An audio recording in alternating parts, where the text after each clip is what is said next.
Whoa, hey there, sorry. Oops. There it be. Okay.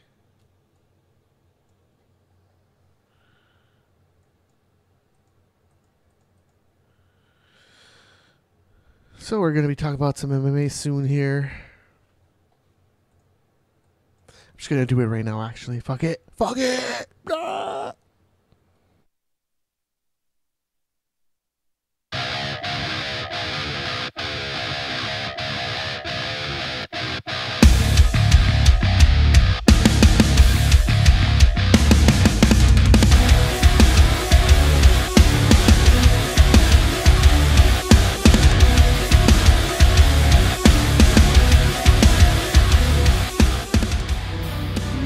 Welcome to Sprawl and Brawl.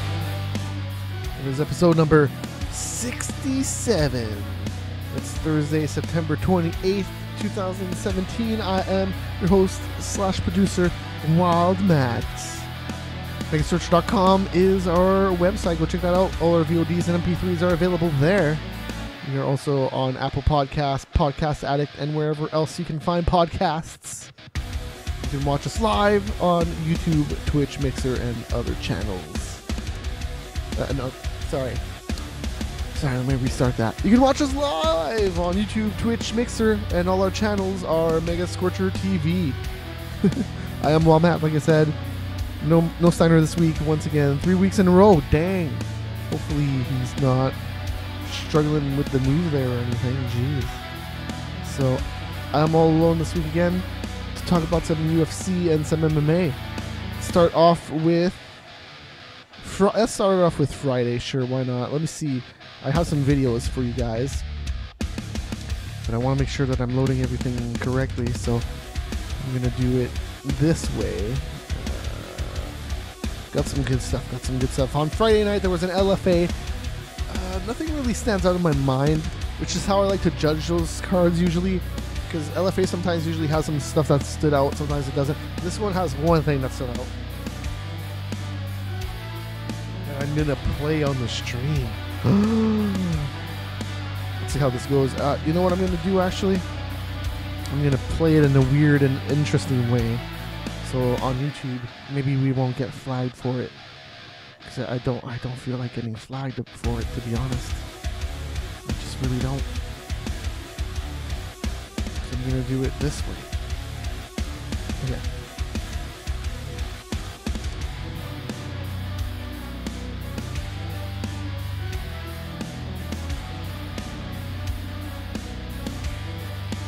Alright, so on Access TV this weekend for, what's it called? On Lindsey Williams, who entered in with a 1-1 record. Lindsey Williams striking looked a lot better in this fight, but the footwork was her demise. It was a pattern that she set herself up for that head kick. Mazo read the footwork, knew she was leaning into the kick. Yeah, she just trade Sabina Mazo, her second highlight kick reel right to the knockout in a face. row. The future Like straight up, just right to the face. And this is via their YouTube channel, so you can go check them out on YouTube. Looked a lot better in this fight, but pretty crazy stuff. Some good stuff there. Just straight up head kick, one kick KO. She just fell over. The ref stepped in. Good stoppage. Good stuff. And that was the standout from the Friday fights. All right, UFC had a card on Friday as well, so I didn't watch the LFA at all. There you go. That's why I didn't, and nothing stood out to me, to be honest, because I didn't watch it. But I guess I do my homework and keep my eye out for crazy stuff like that. Anyways, I have some main card notes here for you guys. But before we go on to the notes, let's actually check out the prelims. I don't know if I actually watched the prelims for this event, but there's...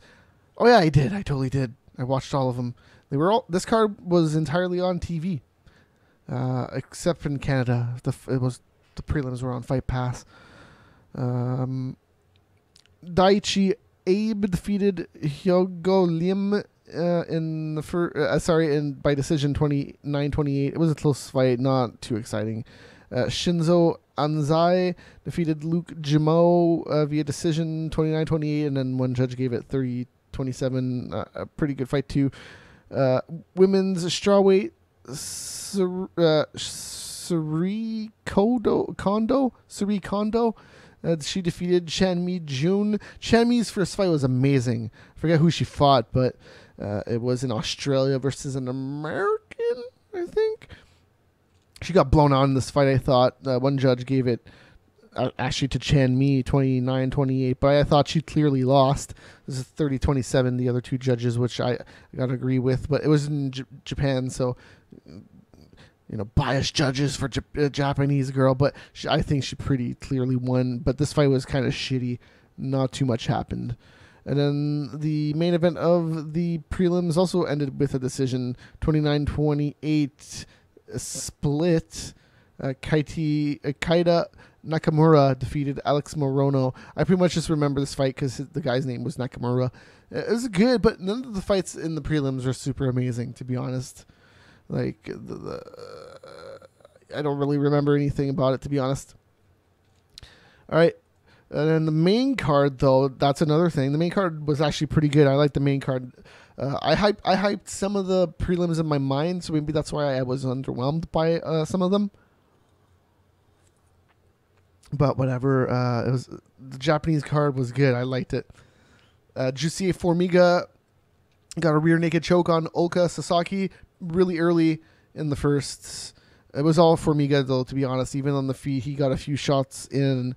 But then I think he jumped for the rear naked choke. I think I forget how he got it on the ground, but he got it on the ground. I think he got a takedown, maybe. Maybe it was just a regular ass takedown.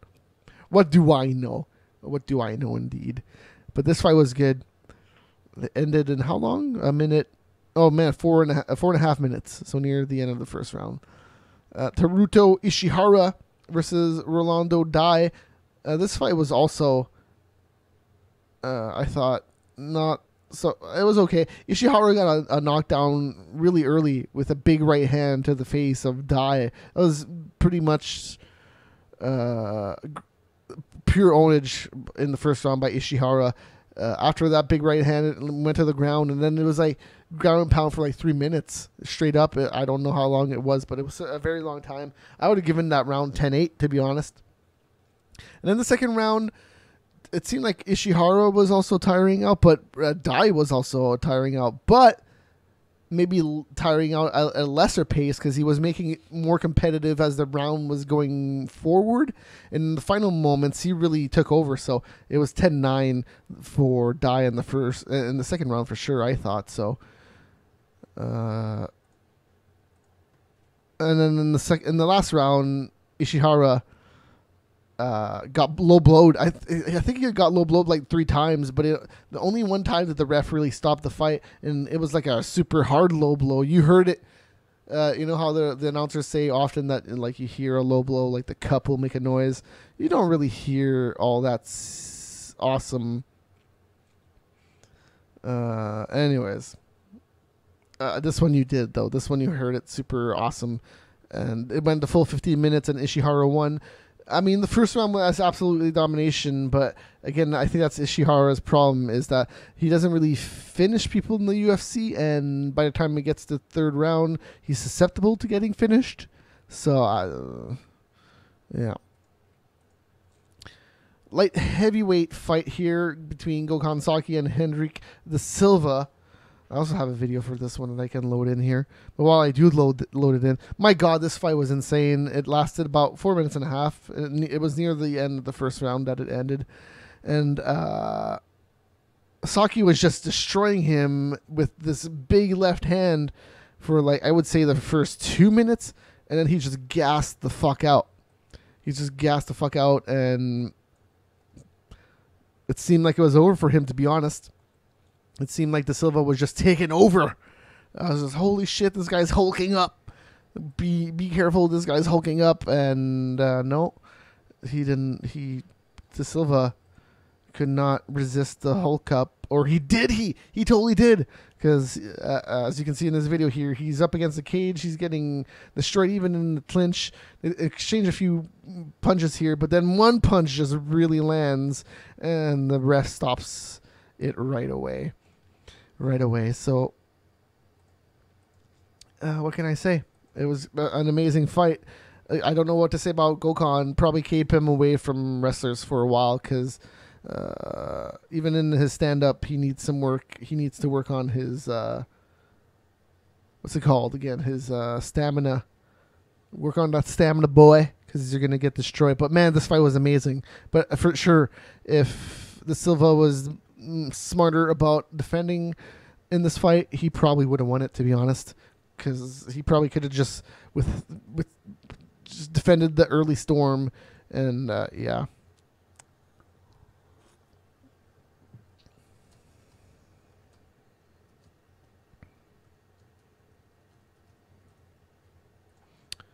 All right.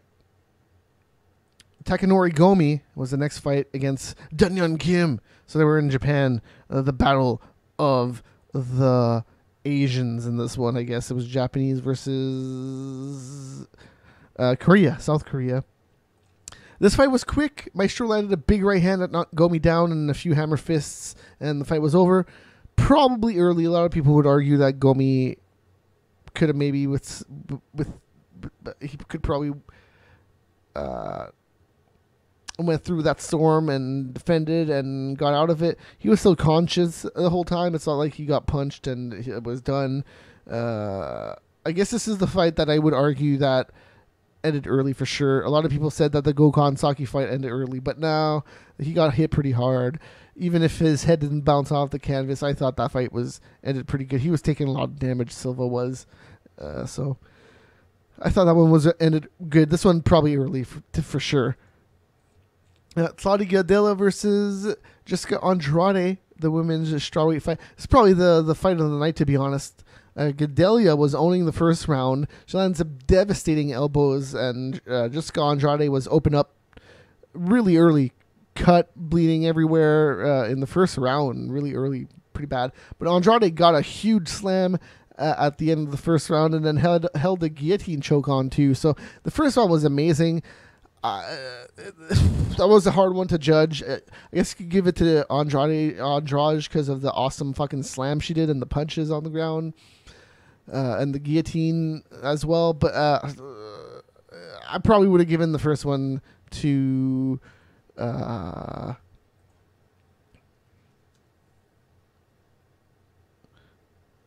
probably should have given the first. I probably gave the first round to Gadelha, but then after that, it was Jessica Andrade all the way. She must have landed like a bazillion punches, to be honest. No, I don't even know how many she landed after that, because the second round, it must have been 200 punches. I'm not even kidding. She landed so many fucking strikes. She got another guillotine attempt. I think the one in the second round was even worse. So that round was probably even a 10-8. And then the third round, the third round, more of the same. They seemed tired, but Andrade was just landing more damage. So, yeah. Yushin went for a takedown in the main event, and that's it. That was the main event. Go home, everybody, against Ovince St. Preux. There was nothing landed. He went for a takedown. For some reason, he thought he could guillotine Ovince, but I guess he didn't realize that Ovince can do a Von Flue choke, which is weird because it's like, out of all the Von Flue chokes in the world, I think OSP did 4 of them now, 4 out of 6 or something like that. It's crazy. It's crazy. So that was that event. The main event was underwhelming, I suppose, but Okami fights 2 weight classes below usually. So yeah, there's that, because Yushin is just smaller, so he should probably get another chance in the UFC if he wants it.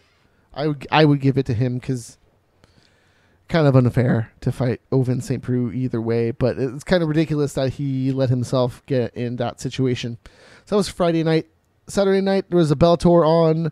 I didn't watch any of the prelims. I did watch the entire main card, though. It started with a lightweight fight between Gaudi Yamauchi versus Adam Pichiloti, and then this fight ended in 3 minutes and 19 seconds.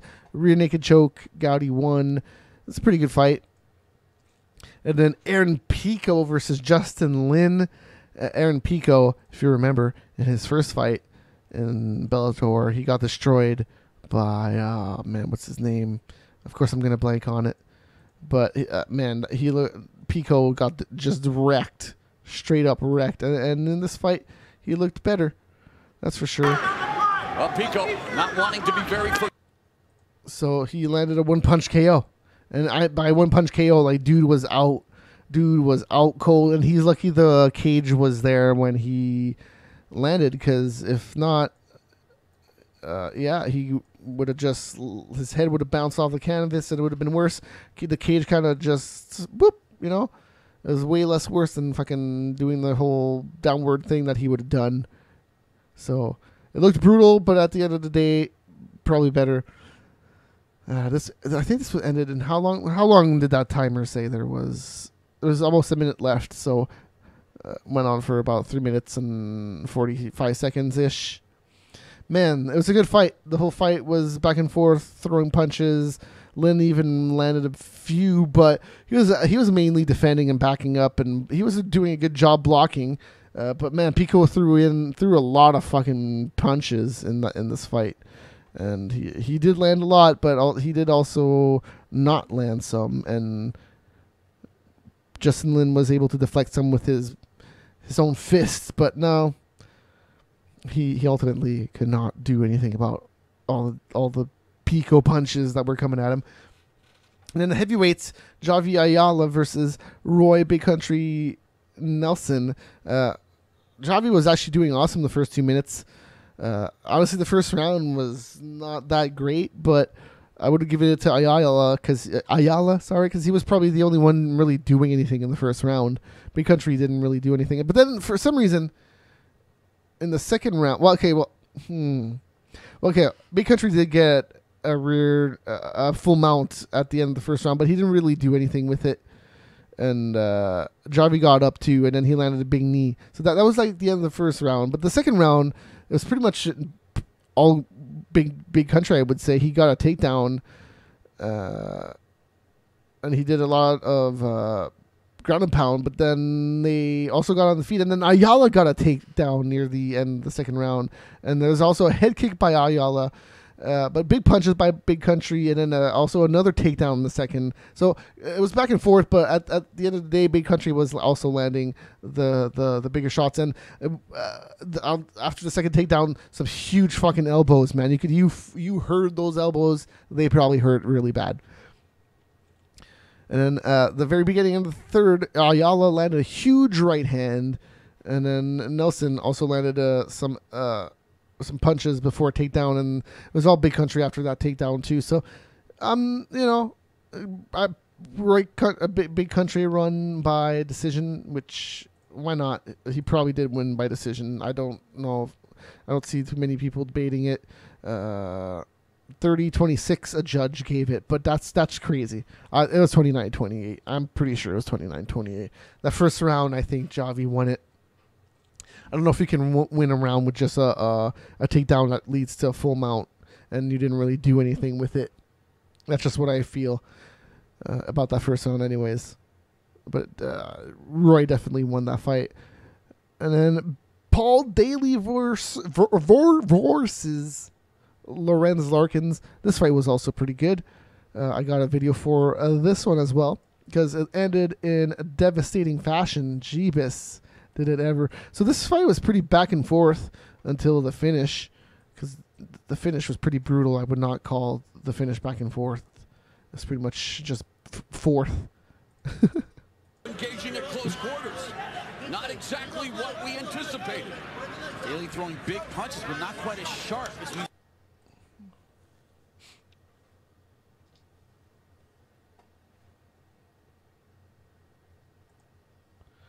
So they were in a clinch, and then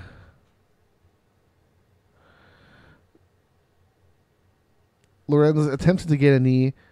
A spinning back fist missed, but then the next punch got him really bad, and there was a combination that just really knocked him over, and it was done. It was a great fight. I really liked this fight. It ended in the first round. Or no, the second. This is the second. It was a good fight. Lorenz Larkins looked all right up until this point, but Paul Daly definitely looked better the whole fight, I thought. It's not like the KO came out of nowhere, right? It's not like, holy shit, Sentex was losing the whole fight. No, it was a really great fight. I really like this fight.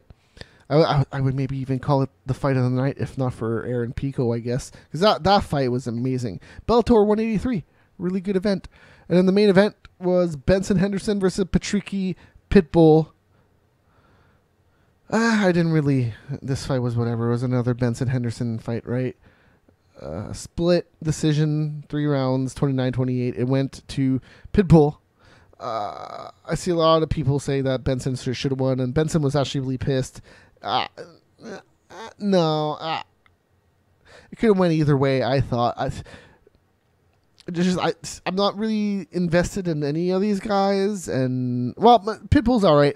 I shouldn't have said that, to be honest. These two guys are pretty good, and I'll watch their fights. They're more entertaining than a lot of other dudes, but just this fight, maybe I was just spoiled by the last 2 nights of fights, to be honest, because there was some pretty good fights, or I should say the Friday night.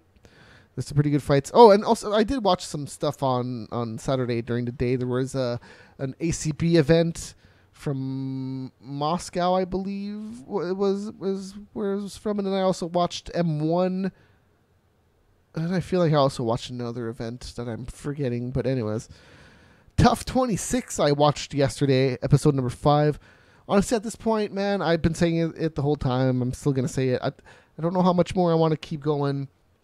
The only notable thing that really happened this week is that I found out that Maya Stevenson is married to Joe Stevenson.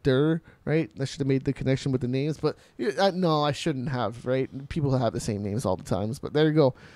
Now I know. And in terms of that, the ex-druggie, I forget what her name is, but she fought last week and lost. And she was being a sour biatch about her loss, which... Sure, you could do that, but she seemed like she was taking out on other people, primarily Alvarez. Like she in her interview, she was calling him out, and Alvarez didn't really say anything, and unless they edited it differently, maybe Alvarez was a huge dick to her. But I don't. It doesn't seem like it's in Alvarez's nature to be a dick. And he did say things in the interview that he didn't say to her, apparently, which, fine, that's another complaint you want. But, man, it seems like most of the stuff is in her mind. And then it seems like she says that this is the start of the tear, and it gets bigger. And sure. That's what I'm saying. Like, it's primarily in her mind. Because everything was fine before you lost. How convenient, right? And then the fight, though, was Raja Eubanks versus Maya Stevenson. And Eubanks got a Kimura in the second fight. And the Kimura, though, man, holy shit. It kind of out of nowhere. It's pretty quick, and it was powerful. Like, no shit, she tapped out because that arm was coming off. She was, like, standing on top of her, and just like, that thing was gone. Soraya had a little bit of difficulty making weight, and she cut off parts of her dreads. She didn't cut off the entire thing. It sounds like she was bald at the end of it. No, she just cut off like the ends, and that was like I think it was 1.5 pounds that she was off, and that was enough. Hair weighs heavy, especially when you have them. I would say, especially when you have them clumped up like that and dreaded, and you know. But does it really? Would that really change? It wouldn't, right? So hair just weighs. Just weighs. That's all I can say. Ratings this week for the two events, though. Bellator actually did more than UFC. They averaged 598,000, and the UFC averaged 502,000. So they weren't off by too much, probably like around 100. And Henderson versus Pitbull averaged 754,000, and actually reached a peak of 847,000. And then the UFC numbers are cool because they actually include the Fox Go numbers. So the Japanese numbers were watched by an average of 3,614,000. Whoa, no. 3,614. That's it. No 1,000. I already said 1,000 at 3. So that's cool. Almost 4,000 people average watched the event on their app or online. I guess you can watch it probably. That's cool. And by online, I mean on a computer. The peak for the UFC was Taruto versus Rolando, which was 622,000. Which that's interesting. That was way before the main event. I think that was like 4 fights before the main event. I think that was the second fight of the night. So that's interesting that nobody stuck around to watch any of the other fights, because I don't think that fight was especially the greatest on that card. Like I said, the ladies did really good, and then Gokhan Saki was right after that.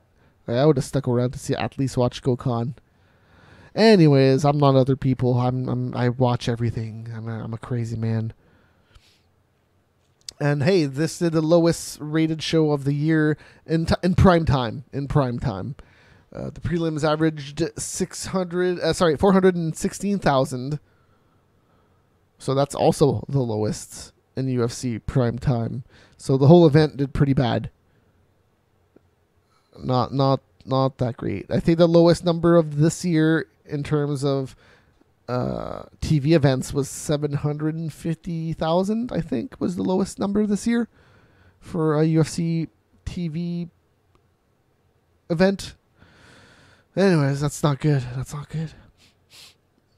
This card wasn't that great on paper. The guy here who's hyped about all the UFC fights, like even this one, I was just like, I'll watch it, but I'm not feeling any hype for any fight on this card at all.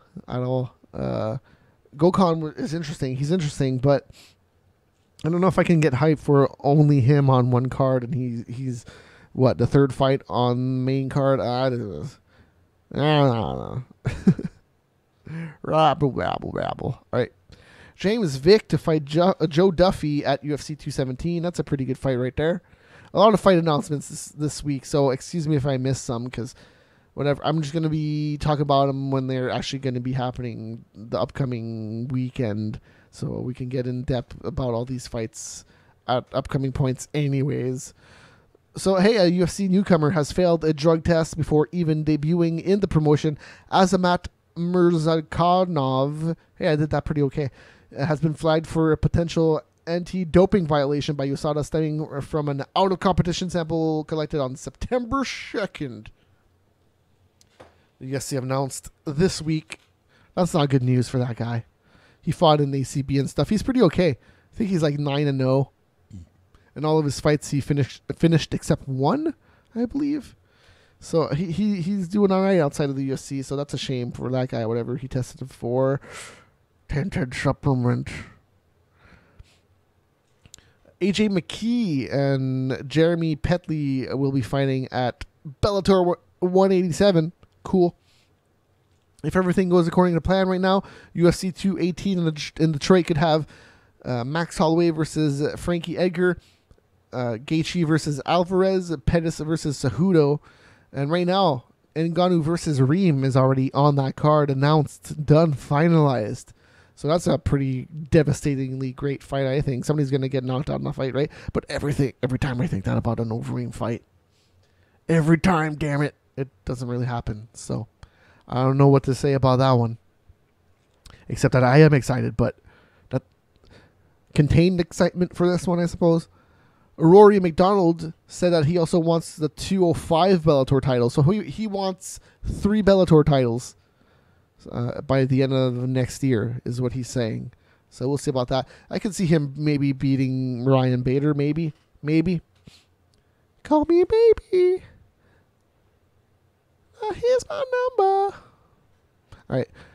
Cruz versus Rivera got added to UFC 219. Oh, man, sorry. I don't know why I'm... well, all the windows are open, which usually they are closed. So maybe that has something to do with something. Because it's been hot. It's been hot this whole last week. It's crazy in Ottawa. Oh, yeah, so UFC 219 right now is in December 30th. It's the last event of the year. Dominic Cruz versus Jimmy Rivera. And the other 2 fights so far announced is Cynthia Calvillo versus Carla Esparza. Good. Calvillo, I'll cheer for her. And Luis Smolka versus Mathis Nicola in the flyweight division. I feel like that card could be stacked, and you're right, the Dominic Cruz card fight could be like the first fight on the main card. Wouldn't that be something? Cruz on a card, and he's like not the main event. He is like soloed on the main card because it's stacked. I hope that's what I hope they do with that event. That's what they usually do with the last card of the year, but we'll see. It's on December 30th, man, right before New Year's Eve. They never do fucking New Year's Eve fights. They should. That'd be amazing. I would love to watch fights on holidays. It just makes sense. Like Raw, WWE Raw this year is going to be doing a live Raw on New Year's Day and Christmas Day. Sorry, Christmas Day. So Christmas Day. I honestly wish they were doing it on the 24th because that's when I hang out with my family at night. I do stuff on the 25th. I guess people might not want to watch Raw, so that might be one thing. But I'll have it set up one way or another that I can watch it on my phone anyway. So, and a few other news items here. Paige Van Zandt, she pulled out of her fight versus Jessica Ai at UFC 216. So that kind of sucks, because UFC 216 was stacked. And they are not finding another replacement for this card either. So, or for this fight, I should say, for Jessica Ai. Because let's get over it. Paige Van Zandt is pretty much the main attraction in that fight, right? Which sucks for Jessica Ai because she's probably the better fighter out of the two. But right now, there's only 4 fights on that main card. So, not sure which one is going to get called up. Bobby Green versus Lando Venata. That's on the prelim card right now for TV. It's pretty good. It's pretty all right. There's John Moraga versus Magomed Bibuladov. That's pretty good. That's on the UFC Fight Pass prelims. There's also Walt Harris versus Mark Godbeer. That's also a pretty good fight. So they could call up one of those fights if they wanted to fill up that pay-per-view card. Who knows what they're going to do, to be honest. There's a few events before that UFC card that they could maybe somebody's going to drop off before then, and then they're just going to move a fight. Who knows? And the last news item here, Gabriel Gonzaga will take on Alando Puig in a 4-round boxing match at New England's Future 4 event in Worcester, Massachusetts on October 28th. So a month from now. Exactly a month from now. And then if you are into watching some MMA and stuff this weekend, man, what the hell's going on with my nose? All right. So there's a Lion Fights tomorrow night, Friday, September 29th. Lion Fight 38. You can watch it on Fight Network if you're in Canada, or Access TV in the America. The America, 9 p.m. Eastern Time. And it's featuring Tung Anacha versus Samapech Fairtex for the super lightweight title. That should be a good fight right there. That's Muay Thai, if you don't know. So it's pretty much everything on the feet that you see in the UFC. Everything except the ground game. There's no ground game. So like imagine kickboxing, but you can do the tying up and all that business. All that good stuff on the feet. It's all legal. Elbowz, all that goodness. Go do all that stuff. Lion Fight I love watching Lion Fight. I can't believe it's only up to 38. That's why that's why it's so awesome, because you get it so rarely. It's like maybe once a month, maybe once every 2 months, and it's always great. It's always great. I mistakenly said last week that Glory 45 was on.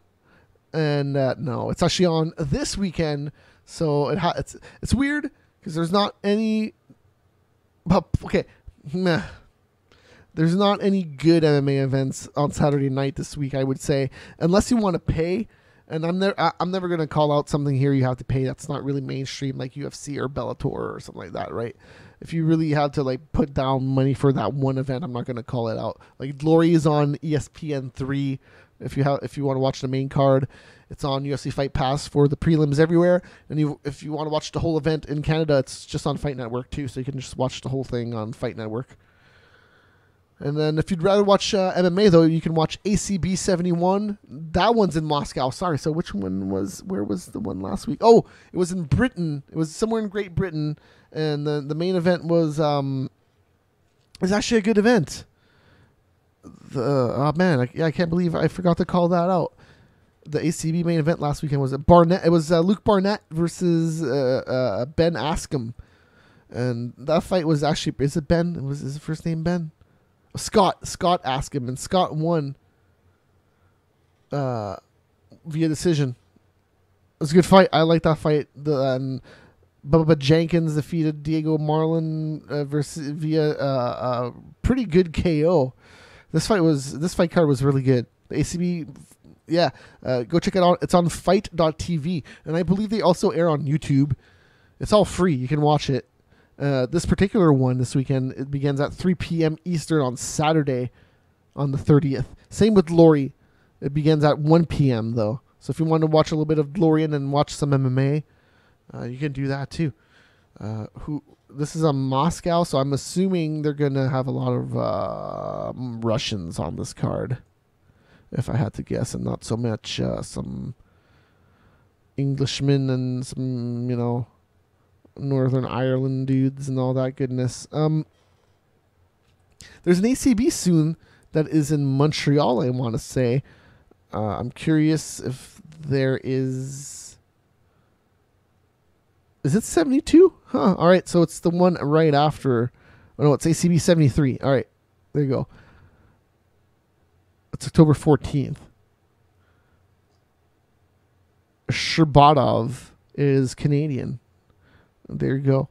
He's fighting an American. They both look like they could be of Russian descent, though, based on their name, too. It's Makovsky versus Sherbatov. A lot of Canadians and Americans on this card, I can see. Cool. Imran Abayev, that guy's cool. I like him. He's Russian, purely Russian, man. No kidding around. Versus Peter Krajgar, a Canadian. Yeah, this could be pretty okay this weekend if you're into watching some indie stuff. Oh no, sorry. This is in October 14th. Even this card, the 71 from Moscow, I would watch it. But Glory's on at the same time, so I'm probably going to watch that one. So,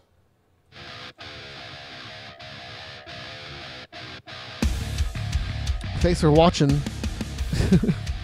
There's not a lot of MMA this weekend, which kind of sucks. But that Lion fight on Friday, tomorrow, definitely going to watch that one. I really like watching the Muay Thai. And Glory Kickboxing is also very good. That's about it. That's all I have to say. See you guys.